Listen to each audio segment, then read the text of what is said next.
Hey everyone, Robert Peak here from the Spontaneous Dungeon Master, and I'm back.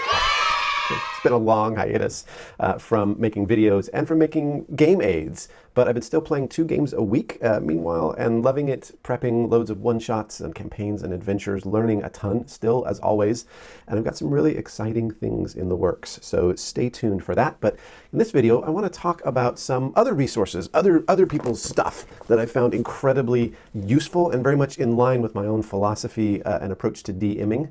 A little bit of a review, basically. All of these game aids have leveled up my own games, and they've done so in the moment. That's the thing that I love about them. One of the problems I have with the hardbacks that Wizards of the Coast puts out, and don't get me wrong, I love them. I have tons of them. They've gotten a lot of my lunch money. But one of the challenges with all of that, for me anyway, and I think for probably a lot of other Dungeon Masters as well, is that they're kind of part game aid and almost part fantasy novel, to be honest, which is to say, you've got to read a lot to be able to understand what the campaign is going to be about. And the truth is, you're reading a ton of material and content and looking at, don't get me wrong, amazing original artwork and so forth, probably to play about 15% of what's actually there in game at the table. So if you like that kind of what's been called lonely fun of, digging into a very cool resource that's been written by a lot of really, really great, wonderful game designers, go for it. But for me, I found that, the structure there isn't really conducive to me picking this up and quickly and easily being able to run sometimes even a single encounter in there. And the proof of this is in, the ways in which these have had to be supplemented, heavily supplemented, right? I mean, finally in one like Storm King's Thunder, they put in a little bit of a flow chart about, at what level, where you should generally kind of have your characters be. But that campaign didn't go really anything like what was predicted in there in my case with my crazy players. So it's difficult to just get your head around it as a hardback. That's why there's all these kind of aftermarket game aids on DM Skill, bloggers talking about how should you prep for this type of campaign or that type of campaign, because frankly it's not presented in a way that makes it really easy to quickly get value as a DM and apply that to actually running the campaign without, again, reading 200-300 pages. So if you have time for all that, great. I don't. The fun for me happens at the table. And these resources that I'm going to review are resources that make that just amplified, make that better. They're the instant gratification moments where within several seconds of referring to a particular page, I can up-level the game in the moment. I can be as excited and surprised as my players about what's going on next. I can be spontaneous. And that's really, to me, the most fun that you can have with your clothes on, i.e. playing D&D. So 3 resources that do that, one that almost gets there but falls a little short in a few ways. I want to talk about all of that in this video.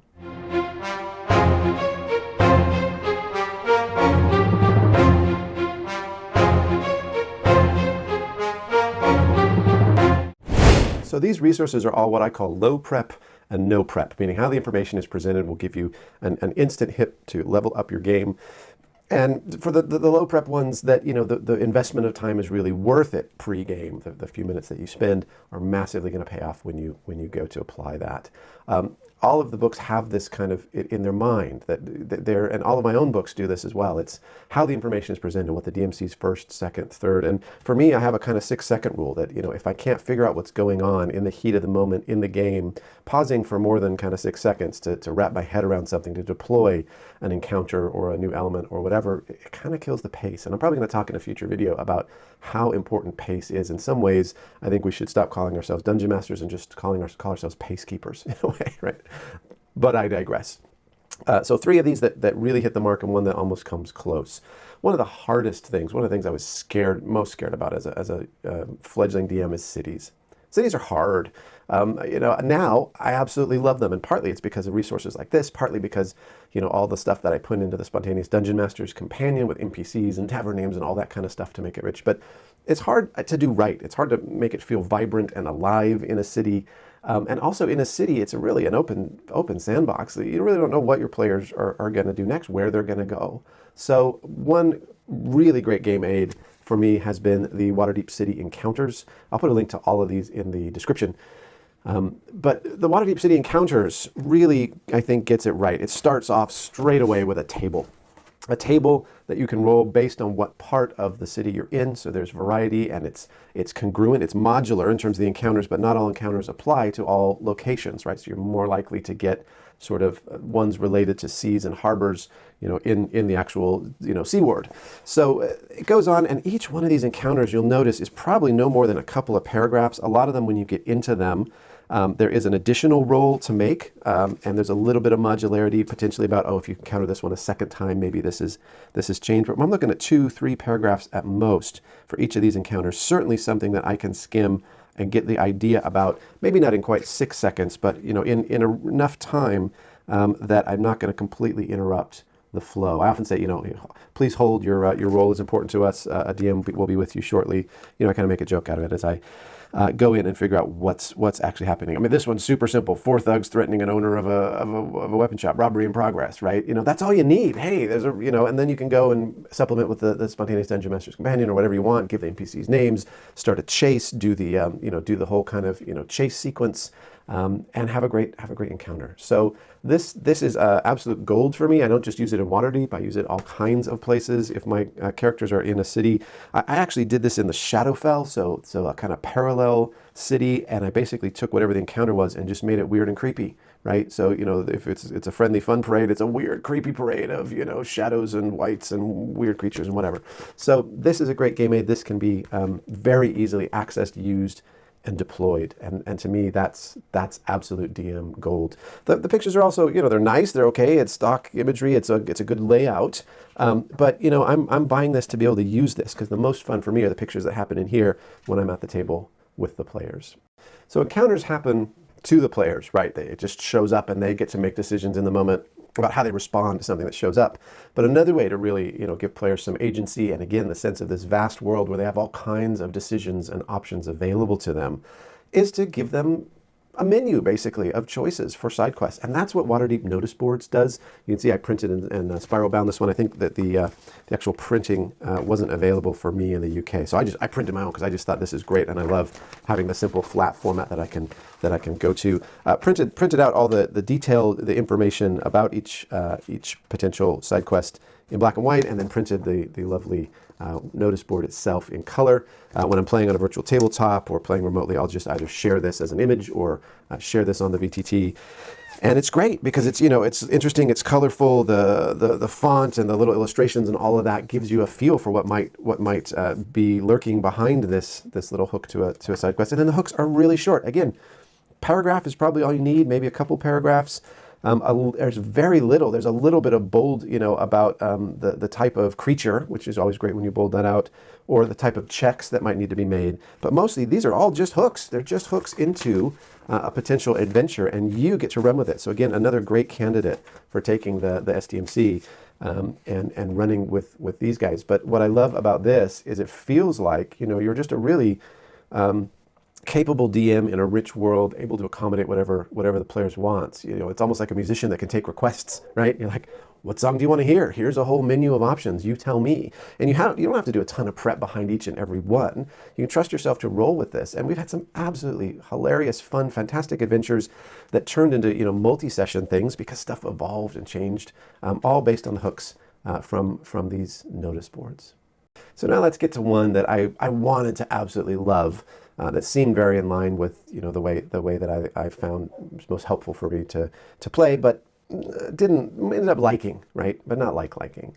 And this is the much touted Tactical Maps Adventure Atlas. Here, the idea is you have these great colorful maps, and the maps themselves are generic, so they're generic locations, and then you have a variety of adventures that can play out within these maps, based on basically the party level or party tier, average party level they're using here. Seems like a great concept, but in reality, it kind of falls between kind of two philosophies. So first, it's packed with all kinds of other artwork and stuff, which is great, but really, I'm in it for, again, being able to rapidly deploy stuff, and the players are very unlikely to see this. So I like the shared experience a lot more than the lonely fun of perusing these things on my own. But some of the real more nitty and gritty challenges I've had with this, one is that it is kind of so modular that you have to kind of map the inhabitants of this dungeon or map or whatever to it based on the actual campaign or actual adventure that you're playing, rather. So as a result, there's quite a bit of work involved. They're also really small maps. So when I use this on a virtual tabletop, they're actually kind of too small for my fast players, right? My players are going to pretty quickly, potentially, certainly the ranger is going to run off the screen to go and fire his bow and arrow. So they're not really quite suitable in my mind as a virtual tabletop. So, but if you are using these for theater of the mind, that can work. But again, only you are seeing this gorgeous map, and you're doing quite a bit of cross-referencing. There's also stuff like reskinning, where it's actually pretty detailed. When I go to into a reskin, it's like change one thing, right? So you can keep track of that one thing when you're in the heat of battle, literally, and referring to the monster manual and having to transpose, transposing 12 things or whatever. I would basically need side notes for the notes probably for a lot of these. So as a result, it kind of falls between the short notes, kind of easy access format that I love, and the traditional, hardback packed with tons of content. Look at how much great, interesting, creative, flowery writing we've given you, an amazing, graphics and et cetera kind of approach. It's still great. I love the modular idea. I think a lot of these would be fun to play with a bit of prep, and certainly, would pay off. And if I'm ever in a pinch, I've got quite a few adventures I can play at really any different level. I love that part, that it's multi-tiered, that they've already kind of scaled it for you. But again, I think it's kind of trying to be everything to everyone, right? It's kind of trying to be that traditional model of here's a ton of content and you have to review it all to understand what's going on and make your own side notes. And what I love, which is this low prep and no prep approach, that lets you just dive right in and maximize the fun at the table. So I love game aids that solve some of the harder problems for us. And you know what else is hard in D&D? Is playing a credible threat, big bad evil guy, right? A big, without just overloading the challenge rating and just throwing the kitchen sink. Because then you risk a TPK, right? You risk killing everyone off in a boring way, because of the grind of they just have so many hit points and such damaging attacks, and there's so many of them that it's kind of just, it's just not fun in that way either. So there are quirks to all of the different monsters and creatures. There are unique strengths and weaknesses to each of those. And at the end of the day, your players, that's 4 to 6 brains usually against 1. And, I don't know about you, but, I used to get killed in, tabletop battle games a lot because I was more interested in the creative element than I was in really crunching all the numbers to maximize every possible everything.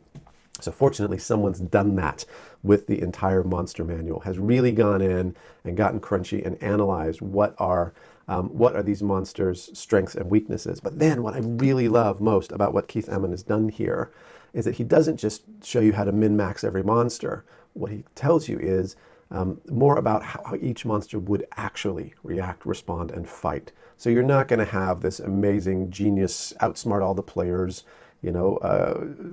ochre or slime, or gelatinous cube. You're going to have gelatinous cubes that behave like gelatinous cubes, but also, I can't tell you how many times I've reviewed this for archmages and liches, right? Your super intelligent monsters that need to behave on the battlefield like they know what they're doing, like they know all their spells inside and out, that they've used all these spells in combat many, many times against, even much stronger parties and foes than the ones they're facing now, and have the luxury of being able to monologue and gloat, and really scare the players, frankly, because as the book implies, they know what they're doing. But I can't know what I'm doing across every single monster and every single everything. I mean, sometimes my players have a hard enough time keeping up with what all their spells do, etc. It's just not feasible. So what's beautiful about this is it's thick and it's like a dictionary. And so if I know that there's certain key monsters that I really need to play well in an upcoming session, you literally just go by type of creature, and it's alphabetized, and you just get in there and you read what Keith has to say, and you can play a much better encounter, a much better battle, just with a few minutes of prep, really, literally just with reading that and making a few notes about, okay, this is what I'm going to deploy first, and if this situation that, and if the meat shield comes up here, he's going to do this, etc. Just a little bit of basic planning means that, again, in the heat of battle, when you've got 4-on-1 or 6-on-1 or whatever it is, you know what your strategy is, and you know that strategy is going to mirror the strategy of what the monster would really do, which gives it a sense of reality, a sense of, that they really are up against a foe that feels like that foe would feel, rather than like a DM who's just dumping stats into the situation to try and make it hard, but actually end up making it a bit of a grind. So this is another absolute key resource. It's not a no prep, because there are several paragraphs to read for some of the more sophisticated monsters. But it is a low prep resource that absolutely pays huge dividends when you spend a little bit of time and know what creatures they're likely to encounter. So there you go. 3 great resources, one still pretty good resource. I'm going to put, again, links in the description. These are the DM Skill one anyway. These are affiliate links, so I will get a small hit if you go and buy it there. But as I say, that's certainly not why I'm doing this. I'm doing this because these are game aids that have really helped me and resonate with this philosophy of low prep and no prep. I think this philosophy is gaining a lot of momentum in the tabletop role-playing world, as those of us who are of a generation that are busy and don't necessarily have time to read the equivalent of a whole bunch of fantasy novels, or don't want to do that for entertainment purposes, but really want to connect and socialize and give our friends a fun experience more than anything. As that sort of grows, so too I think will this kind of movement really grow.